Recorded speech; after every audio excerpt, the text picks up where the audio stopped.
Hoy Jesús está llevando de la mano a aquellos que se dejan guiar y están dispuestos a caminar siguiendo al buen pastor. Es el camino angosto, no es el más fácil, pero es el más seguro, el que conduce a la vida eterna. Hoy Jesús está tomando vidas manchadas, personas que han arruinado aparentemente sus vidas, perdonándolos, limpiando, eliminando esos pecados, dándoles un nuevo comienzo. Hoy millones de personas alrededor del mundo se están aferrando por fe a Jesús y a lo que Él hizo en la cruz del Calvario. Hoy el tema es esperanza para un nuevo comienzo. 3 pasos garantizados por Dios para vivir para siempre. Y dijimos que el último paso son pasos muy sencillos y el último paso es bien cortito, mide menos de medio metro. ¿Cuál será ese paso? Y tristemente por no dar ese paso muchos se perderán el cielo por esa distancia. Veamos en un rato más. No solamente, mis amados, tenemos que comenzar de nuevo o podemos, sino que debemos comenzar de nuevo. Porque estamos en un problema muy serio que humanamente no tiene solución. La Biblia nos indica claramente por cuanto todos pecaron y están destituidos o separados de la gloria de Dios. ¿Cuántos pecaron? La Biblia es clara en cuanto a esto. Y el resultado del pecado es la muerte. O sea que venimos a este mundo ya con un certificado de defunción sobre nuestras cabezas. Nacemos para morir para siempre. Por nacer en un mundo de pecado, por ser herederos del pecado. Porque pecado es más que lo que hacemos, es lo que somos en nuestra naturaleza. O sea que son noticias tristes, no hay esperanza humanamente hablando. Para eso descendió Jesús. Dijo: hijo, hija, tú naciste en este mundo para morir para siempre. Yo quiero invitarte a nacer de nuevo para vivir para siempre. Y este es el tema de esta noche. ¿Cómo nacer de nuevo para vivir para siempre? De otra manera estaremos perdidos para siempre, a menos que aceptemos el regalo que Dios nos da o nos concede de la vida eterna. Ahora, no todos están convencidos que son pecadores. Tal vez escuchaste la ilustración de aquel misionero que fue a predicar a China y tuvo una conversación con un chinito donde había quedado pendiente la conversación y el chinito no aceptaba que él era pecador. Así que un día el pastor había colocado su hamaca detrás de la casita, muy sencilla, estaba haciendo una siesta, colocó un despertador muy bonito que tenía sobre una mesita para despertarse a cierta hora y salir a compartir la palabra de Dios con otras personas. Cuando estaba en lo mejor de su siesta, suena la puerta. Dice: ¿quién será a esta hora? Porque todos suelen dormir a esta hora. Abre la puerta y estaba el chinito.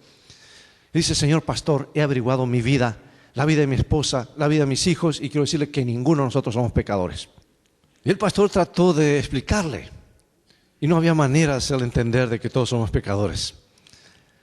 Y siguieron hablando y en eso suena, y el pastor dice: pase acá, y siguieron conversando atrás, así que estaba bien lindo, el aire fresco, la hamaca, y estaba el despertador, y en eso suena la puerta otra vez y el pastor dice: aguarde aquí porque tengo que atender a otro visitante. Y el chinito queda solo y el pastor estaba conversando allá. Y los ojos se posaron en ese reloj despertador tan bonito. Y le entró la codicia. Miró para un lado, para otro. Se olvidó de mirar para arriba porque hay siempre alguien que nos observa. Y fue y tomó el reloj.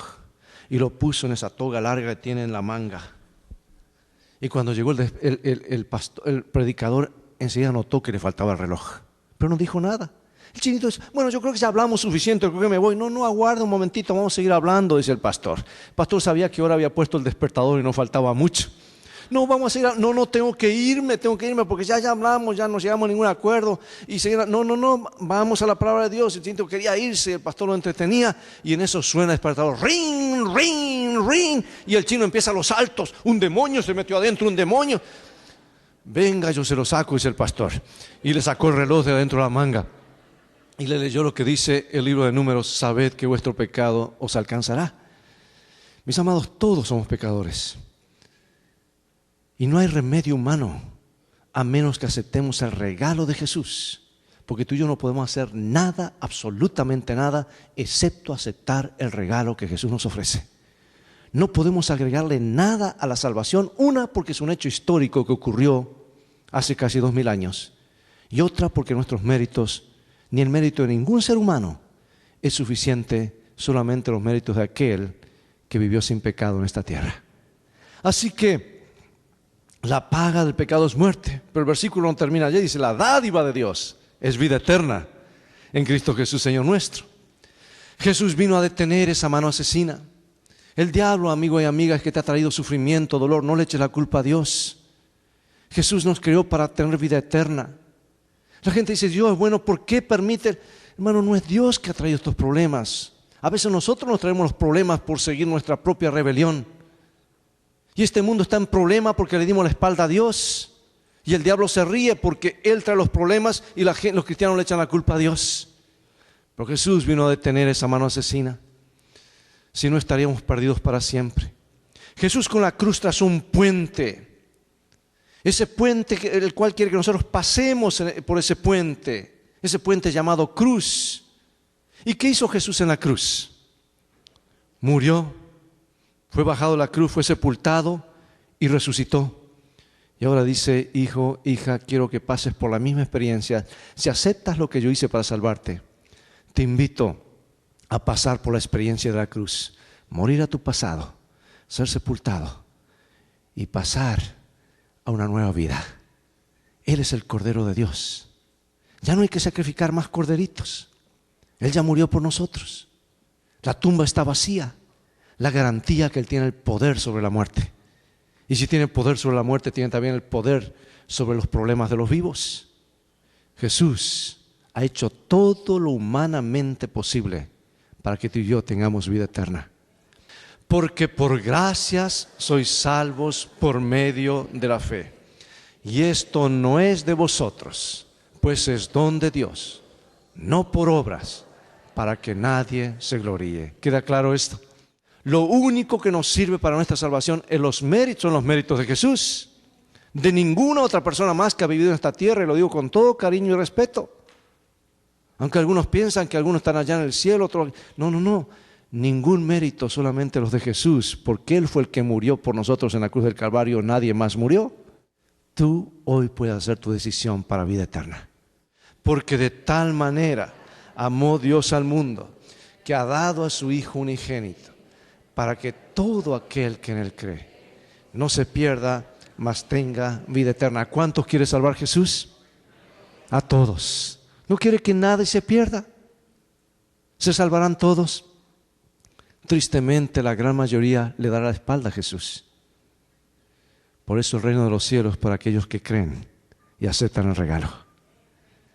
Pero el deseo de Jesús es salvar a todos. Para eso Él murió y extendió sus brazos, diciendo: yo amo a todo el universo. Y predicó su más elocuente sermón sin una palabra en ese púlpito llamado cruz.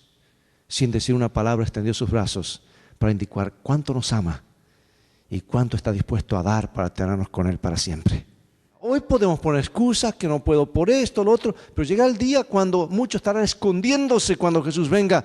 Será demasiado tarde, tú no podrás esconderte de su presencia, porque no hay ningún otro nombre dado a los hombres bajo el cielo en el cual podemos ser salvos, dice el apóstol, ¿no es cierto?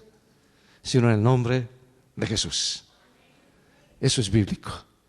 Ahora, ¿qué tenemos que hacer? ¿Qué podemos hacer nosotros? 3 pasos que podemos dar, no para ganar la salvación, sino en respuesta a la salvación que ya se nos ha dado. ¿Estás listo para estos pasos? Vamos a dar el primero. Y aquí está el primer paso de acuerdo a las Escrituras. El primer paso es creer en Cristo. ¿Crees en Cristo en esta noche? Has dado entonces el primer paso. ¿Pero qué es creer? Es confiar plenamente, porque el significado en griego quiere decir: deja de preocuparte y comienza a actuar como si ya has recibido lo que has pedido. Creer es más que decir yo creo. Es una vivencia, es decir, yo acepto, creo, tengo confianza, tengo fe en lo que Jesús hizo por mí. Encontramos el caso de aquellos discípulos de Jesús, siervos de Dios, que fueron a la cárcel por envidia de los judíos. Y fueron echados a la cárcel. Fueron azotados, golpeados. Y en la cárcel, aunque los amarraron con cadenas y con cepos y demás, como los peores criminales, estaban cantando y alabando a Dios. Y el carcelero decía, pero qué presos tan raros, los castigamos, los tratamos mal y ellos están cantando. Y ellos iban a escuchar. ¿Qué cantaban ellos? El libro de los Salmos posiblemente, porque era el único himnario que había en esa época. Y esa noche Dios intervino. Tremendo terremoto, no sabemos qué magnitud, pero suficiente para que tambalearan las paredes y cayeron las paredes de la cárcel. Y el carcelero va y toma su espada, estaba a punto de suicidarse y dice, se me escapan los presos y tengo que pagar con mi vida. Se estaba por quitar su vida. Y los discípulos dicen, no lo hagas, no somos esa clase de presos, no nos vamos a escapar. Y este hombre se postra ante esos dos prisioneros y le hace la más grande pregunta que algún ser humano alguna vez haya hecho y que tenemos que hacernos. Señores, ¿qué debo hacer para ser salvo? Y allí está la más grande respuesta. Cree en el Señor Jesucristo y serás salvo tú y toda tu familia. Es la promesa bíblica, cree en el Señor y serás salvo tú y tu casa. ¿Y qué hicieron ellos? Ese carcelero, bueno, ya que la cárcel, vengan a mi casa. Y dice la Escritura que aquella noche, sin haber estudiado toda la fe de Jesús, sin haber estudiado todas unas conferencias bíblicas, esa familia entera fue bautizada. Porque aceptaron el regalo de Jesús y dijeron, queremos asegurarnos de pertenecer a Jesús, queremos cambiar de dueño. Hermanos, no es siempre lo que se sabe o cuánto conocimiento, sino es la disposición del corazón de seguir la invitación de Jesús. Por eso debemos creer también que si confesamos nuestros pecados, Él es fiel y justo para perdonar nuestros pecados y limpiarnos de toda maldad. ¿Qué decimos a esto? Y el siguiente versículo en 2.1 dice, si hubiésemos pecado, abogado tenemos, y vamos a hablar de eso mañana, con Jesucristo el justo. Jesús no solamente nos perdona, sino que da la fuerza para vencer. No es lo que tú sientas. Tú has estado cargando una culpa y el enemigo quiere tenerte con culpa todo el tiempo para que no seas feliz. Y Jesús quiere restaurarte y que andes a la luz de su perdón, porque Él cargó todos nuestros pecados y nuestros males y errores en la cruz del Calvario. Ahora, si lo quieres cargar tú, entonces estás en otro problema, no vas a ser feliz y vas a estar en el terreno que el enemigo quiere que estés. Allí hablamos. Allí oramos. Y terminó la oración y su rostro estaba diferente. Por primera vez en 20 años me dice, he sentido lo que es el perdón y la paz del cielo. Es lo que Jesús ofrece, no vivas a la sombra de la... Hermanos, mira, hay una promesa maravillosa en la palabra de Dios, porque Él es capaz de romper cadenas, hábitos, vicios, no importa lo que sea. Hay poder en el nombre de Jesús. Él sepulta nuestras iniquidades, la echa en lo profundo del mar todos nuestros pecados. Y aquí va el segundo paso. Amar a Cristo. ¿Sabes qué dice Jesús? ¿Si me amáis? Ay, pastor, iba tan bien y ya metió los mandamientos otra vez. Bueno, el problema no son los mandamientos. El problema somos nosotros porque los mandamientos nos hablan de amar a Dios y amar al prójimo, ¿no es cierto? Los primeros 4 de amar a Dios y los últimos 6 de amar al prójimo. Si me amas, dice Jesús, demuéstralo. Y Jesús por eso tendrá un pueblo en el tiempo final, justo antes de su regreso, que tendrá estas dos características. Aman tanto a Jesús, tienen la fe de Jesús y también guardan sus mandamientos. ¿Y estás listo para el tercer paso en esta noche? El paso más cortito de todos. Aquí va. Pertenecer a Cristo. ¿Y cómo pasamos a pertenecer a Jesús? Confesando a Jesús públicamente, que aceptamos lo que Él hizo para salvarnos en la cruz del Calvario, que Él fue a la cruz, murió, fue sepultado y resucitó. Por eso Jesús nos dio ese ejemplo, Él no necesitaba ser bautizado, porque el bautismo es para los pecadores, pero Él fue nuestro ejemplo y algunos han dicho que el bautismo de Jesús ha sido válido, porque Jesús no tenía pecados, para aquellos niñitos o personas que nunca en la vida tuvieron la oportunidad. Jesús ha hecho provisión para cada ser humano, pero tú y yo tenemos esa oportunidad. Después que Jesús fue bautizado, subió luego del agua, dice la Escritura, y hubo una voz de los cielos que decía, este es mi Hijo amado en quien tengo complacencia. Y cuando tú y yo somos bautizados, el Padre dice, este es mi hijo, esta es mi hija. Y ahora ya no perteneces más al enemigo, porque cuando naciste, el enemigo dice, son míos, van a morir para siempre. Ahora perteneces al Padre, al Hijo y al Espíritu Santo, en nombre de quien eres bautizado. Cambias de dueño. Y hay algo más glorioso: tu nombre se escribe en el libro de la vida para vida eterna, y allí Jesús registra tu nombre, dice, este me ha confesado públicamente, y Jesús está mirando ese libro. Y Jesús por eso dijo, el que creyere y fuere bautizado será salvo, mas el que no será condenado. Por eso Jesús, que quiere salvar a todos, le dijo a los discípulos, vayan a todo el mundo, que no quede nadie afuera. Vayan a todos, hagan discípulos a todas las naciones, bautícenlos en el nombre del Padre, del Hijo y del Espíritu Santo. Enséñenles todas las cosas. Por eso estas conferencias, para enseñarles las cosas principales de la palabra de Dios, para que guarden todas las cosas que os he mandado. Y aquí yo estoy con vosotros todos los días hasta el fin del mundo, dice Jesús. Ahora, algunos que se preocupan por esto, hermanos, dicen, ¿cómo el apóstol solamente predicaba en el nombre de Jesús o bautizaba en el nombre de Jesús? Era sencillo, hermanos. Él estaba predicando en un auditorio mayormente hebreo. Ellos no tenían problema con el Padre, lo aceptaban. No tenían problema con el Espíritu Santo. El problema era el Hijo. Y Él les dijo, si ustedes aceptan al Padre, aceptan al Espíritu Santo, acepten también al Hijo, porque el Hijo ha sido enviado por Dios y los tres trabajan juntos. Por eso Él bautizaba en el nombre de Jesucristo. Pero el mismo Jesús dice, vayan y bauticen en el nombre del Padre, del Hijo y del Espíritu Santo, porque los tres estamos trabajando en la salvación del mundo. Un Señor, una fe y 14 bautismos diferentes. Un bautismo, ¿qué clase de bautismo será? El que Jesús nos dio el ejemplo. ¿Y qué hizo Jesús? Fue al agua, fue al río, fue sepultado, salió del agua. Porque el bautismo tiene un simbolismo. Yo no puedo elegir el tipo de bautismo que quiera. Porque tiene que ser por inmersión. Porque representa la muerte, la sepultura y la resurrección de Jesús. Somos sepultados juntamente con Él para muerte por el bautismo. A fin de que como Cristo resucitó de los muertos por la gloria del Padre, así también nosotros andemos en vida nueva. Por más de 13 siglos, básicamente, el bautismo siempre fue por inmersión.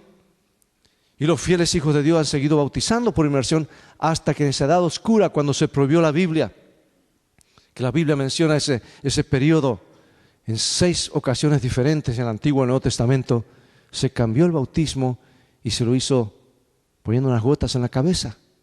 Pero Dios no autorizó ese cambio. Así como se cambió también el día de reposo y Dios no autorizó ese cambio. Dios dice, acuérdate. Los pasos, debemos arrepentirnos, creer y entender. Por eso un bebito no puede ser bautizado porque no entiende de qué se va a arrepentir. El bautismo para aquellos que son conscientes de lo que está bien y lo que está mal. Ay, si el bebito muere, deja esto en la mano de Jesús. Jesús comprende y Jesús hizo provisión para ese bebito. Si tu nombre no está en el libro de la vida, let me tell you something. You are walking on very thin ice. ¿Sabes lo que es caminar sobre hielo delgado? Tú sabes aquí donde los lagos se congelan. Y cuando no está muy grueso, se hunde, se cierra y la gente no sabe dónde. No camines. Un día puede ser el último. Estamos a un latido del corazón de decidir nuestro destino eterno. Y tú no estás aquí por casualidad. Yo quiero orar por ti para que el Señor reafirme el deseo en tu corazón de pertenecerle para siempre. ¿Estás escuchando la invitación de Jesús? Dice, yo estoy a la puerta y llamo. La puerta del corazón. Y esa puerta se abre solamente de adentro. Jesús dice, yo soy el camino, la verdad y la vida. Cree cuando Jesús te invita. No dudes.